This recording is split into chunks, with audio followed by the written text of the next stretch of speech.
নমস্কাৰ আপোনালোক সকলোকে পুনৰবাৰ স্বাগতম নাজমাই মজিদ বন্ধুসকল বলগতা সংকাজি নটা গুৰুত্বপূৰ্ণ খবৰ প্ৰথমটো খবৰ সাৱধান হওক অসমবাসী অসমলৈ হঠাৎ বৃদ্ধি পাইছে বাংলাদেশী অনুপ্ৰৱেশকাৰী ৰাজ্যবাসীলৈ বিশেষ আহ্বান মুখ্যমন্ত্ৰী হিমন্ত বিশ্ব শৰ্মাৰ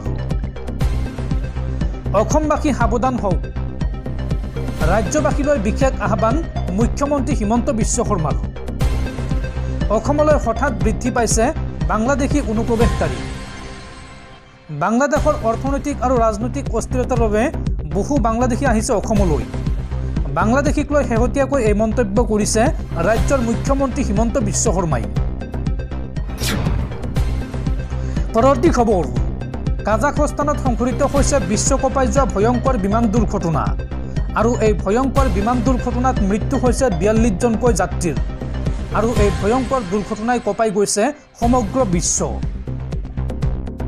ভয়ংকৰ বিমান দুৰ্ঘটনাত 42 জন যাত্ৰীৰ কৰুণ মৃত্যু ঘন কুঁৱলীৰ বাবে সংঘটিত হৈছিল এই ভয়ংকৰ বিমান দুৰ্ঘটনা অৱতৰণৰ পূৰ্বে নিয়ন্ত্ৰণ হেৰুৱাই দুৰ্ঘটনাত পতিত হয় এই বিমানখন দুৰ্ঘটনাত পতিত হোৱাৰ পূৰ্বে কেইবাবাৰো বিমানবন্দৰৰ ওপৰেৰে উৰিছিল এই বিমানখন কাজাখস্তানত সংঘটিত হৈছে বিশ্বকপোৱা এই বিমান দুৰ্ঘটনা বিমানখনত 70তকৈ অধিক লোক থকা বুলি চৰকাৰী সূত্ৰত প্ৰকাশ পাইছে তথ্য জৰুৰী অৱতৰণৰ অনুমতি বিচাৰি পাইলটে যোগাযোগ কৰিছিল ট্ৰেফিক কণ্ট্ৰলক আৰু ঘন কুঁৱলীৰ বাবে বিমানখনৰ যাত্ৰাপথ সলনি কৰিছিল এয়াৰ ট্ৰেফিক কণ্ট্ৰলে বাকুৰ পৰা ৰাছিয়াৰ চেচনিয়ালৈ গৈছিল বিমানখন বুধবাৰে পুৱাই দুৰ্ঘটনাত পতিত হয় আজাৰবাইজান এয়াৰলাইন্সৰ এই বিমানখন আৰু এই ভয়ংকৰ বিমান দুৰ্ঘটনাত মৃত্যু হৈছে 42 জনকৈ যাত্ৰীৰ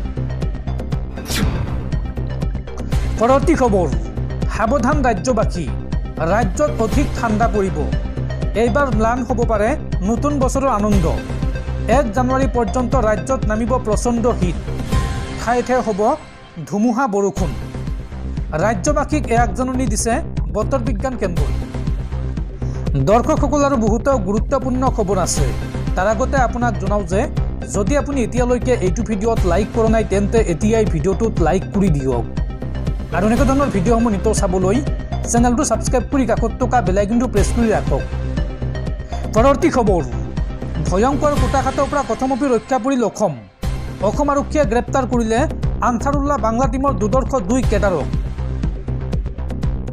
ৰাজ্যবাসীক এইবাৰ ৰক্ষা কৰিলে অসম আৰক্ষীয়ে কোকৰাঝাৰত গ্ৰেপ্তাৰ কৰা হৈছে এবিটিৰ 2 সদস্যক বাংলাদেশী সংগঠনৰ দুৰ্দৰ্শ কেডাৰক গ্ৰেপ্তাৰ অসম আৰক্ষীৰ অসমত ভয়ংকৰ ঘটনা ৰচিছিল ব্লুপ্ৰিণ্ট আৰু আৰক্ষীৰ অভিযানত জব্দ হৈছে বহু অবৈধ সামগ্ৰী উল্লেখযোগ্য যে কিছুদিন পূৰ্বে অসমত গ্ৰেপ্তাৰ হৈছিল এবিটিৰ সদস্য আৰু এইবাৰ পুনৰ অসম আৰক্ষীয়ে অভিযান চলাই গ্ৰেপ্তাৰ কৰিছে সাব্বিৰ মিৰ্জা আৰু আব্দুল জাহেৰ শেখ নামৰ এই 2 কেডাৰক পৰৱৰ্তী খবৰ ৰাজভৱনত কংগ্ৰেছৰ প্ৰতিবাদ কৰিবলৈ গৈ মৃত্যু হোৱা কংগ্ৰেছ নেতা মৃদুল ইছলামৰ পৰিয়ালক কংগ্ৰেছে প্ৰদান কৰিলে 25 লাখ টকা আৰু মৃদুল ইছলামৰ পৰিয়ালক কেতিয়াও নেৰাৰ কথা ঘোষণা এপিচিচিৰ সভাপতি ভূপেন বৰাৰ মৃদুল ইছলামৰ পৰিয়ালক কংগ্ৰেছে প্ৰদান কৰিলে 25 লাখ টকা কংগ্ৰেছৰ প্ৰতিবাদত প্ৰাণ হেৰুৱাইছিল মৃদুল ইছলামে আৰু মৃদুল ইছলামৰ পৰিয়ালক কেতিয়াও নেৰাৰ কথা ঘোষণা ভূপেন বৰাৰ সুখে দুখে প্ৰতিটো মুহূৰ্ততে মৃদুল ইছলামৰ পৰিয়ালৰ লগত থাকিব কংগ্ৰেছ দল আৰু 2026ত অসমত কংগ্ৰেছৰ চৰকাৰ হ'লে নিযুক্তি পত্ৰ হাতত লৈ মৃদুল ইছলামৰ বাসগৃহলৈ যাব কংগ্ৰেছৰ দল এই ঘোষণা এপিচিচিৰ সভাপতি ভূপেন বৰাৰ পৰৱৰ্তী খবৰ ভাৰতৰ চুবুৰীয়া ৰাষ্ট্ৰ আফগানিস্তান আৰু পাকিস্তানৰ মাজত এইবাৰ বাজি উঠিছে যুদ্ধৰ দামামা যিকোনো মুহূৰ্তত ভয়ংকৰ প্ৰতিশোধ লোৱাৰ হুংকাৰ তালিবানৰ আৰু এই মুহূৰ্তত প্ৰশ্ন হৈছে আফগানিস্তানে ধ্বংস কৰিব নেকি এইবাৰ পাকিস্তানক আৰু চুবুৰীয়া ৰাষ্ট্ৰ ভাৰততে পৰিব নেকি এই যুদ্ধৰ প্ৰভাৱ চাওঁ আহক এই সন্দৰ্ভত সবিশেষ এইবাৰ সমুখ সমৰত 2 ইছলামিক ৰাষ্ট্ৰ আফগানিস্তান আৰু পাকিস্তান আফগানিস্তানৰ ওপৰত পাকিস্তানে কৰা আক্ৰমণৰ প্ৰতিশোধ ল'ব তালিবানে পাকিস্তানৰ এয়াৰ ষ্ট্ৰাইকত আফগানিস্তানৰ শিশু মহিলাসহ 46 জনৰ মৃত্যু হৈছে আৰু আফগানিস্তানত চলা আক্ৰমণৰ উচিত প্ৰত্যুত্তৰ দিবলৈ সাজু হৈছে এইবাৰ তালিবান। তালিবানে পাকিস্তানক আক্ৰমণ কৰিলে হ'ব নেকি ভয়াৱহ যুদ্ধ। আফগানিস্তান আৰু পাকিস্তানৰ যুদ্ধ হ'লে চুবুৰীয়া ৰাষ্ট্ৰ ভাৰতলৈ পৰিব নেকি ইয়াৰ প্ৰভাৱ। পাকিস্তানৰ বৰ্বৰ আক্ৰমণক গৰিহণা দি এইবাৰ প্ৰতিহত লোৱাৰ হুংকাৰ দিছে তালিবানে। সন্ত্ৰাসবাদী কাৰ্যকলাপৰ সন্দৰ্ভত বৰ্ধিত উত্তেজনাৰ পিছতে এই আক্ৰমণৰ ঘটনা সংঘটিত হৈছে। তালিবানৰ মুখপাত্ৰ জবিহুল্লাহ মুজাহিদৰ পাকিস্তানক প্ৰতিহত লোৱাৰ হুংকাৰ। উল্লেখযোগ্য যে মঙলবাৰে নিশা আফগানিস্তানৰ বৰমালাত ভয়ংকৰ এয়াৰ ষ্ট্ৰাইক চলাইছিল পাকিস্তানে। আফগানিস্তানৰ সন্ত্ৰাসবাদীৰ ঘাটিলৈ লক্ষ্য কৰি পাকিস্তানে চলাইছিল আক্ৰমণ আৰু পাকিস্তানৰ যুঁজাৰু বিমানেৰে বৰমাল জিলাৰ 7খন গাঁৱত বোমাবৰ্ষণ কৰিছিল পাকিস্তানে। তালিবানে সন্ত্ৰাসবাদীক আশ্ৰয় দিয়াৰ অভিযোগ তুলি পাকিস্তানে এই ভয়ংকৰ আক্ৰমণ চলাইছিল আফগানিস্তানত। পৰৱৰ্তী খবৰ, হিন্দু মুছলমান পাহৰি এইবাৰ মানৱ ধৰ্ম পালন, এয়াই উদ্যাপ প্ৰধান মৌলানা বদৰুদ্দিন আজমলৰ। এইবাৰ হিন্দু সাধু সন্যাসীৰ কাষত থিয় হৈছে আজমল।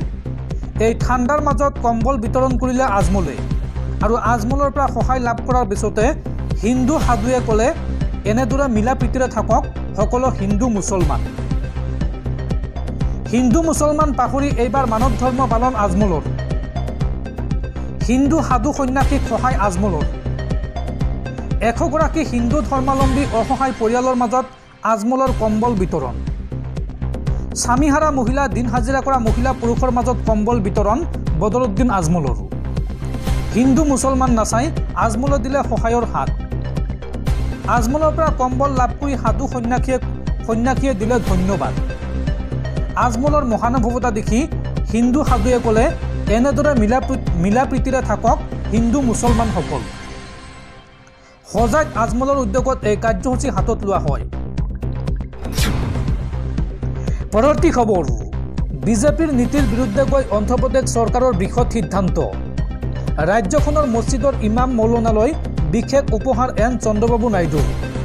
মছজিদৰ ইমাম মৌলানাক দিয়া হ'ব 5ৰ পৰা 10,000কৈ টকা আৰু নতুন বছৰৰ পৰাই এই সুবিধা লাভ কৰিব মছজিদৰ ইমাম আৰু মৌলানাসকলে।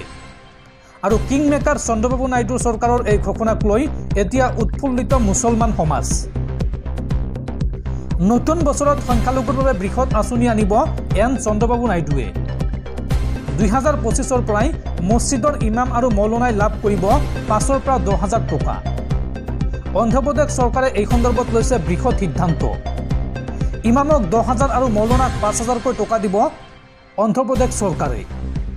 মছজিদৰ ইমাম আৰু মৌলানাৰ বাবে 90 কোটি টকা আবণ্টন চৰকাৰৰ। চন্দ্ৰবাবু নাইডু চৰকাৰৰ সংখ্যালঘু দপ্তৰৰ এই ঘোষণা আৰু এই ঘোষণাৰ পিছতে এতিয়া আনন্দত উৎফুল্লিত হৈ পৰিছে অন্ধ্ৰপ্ৰদেশৰ মুছলমান সমাজ।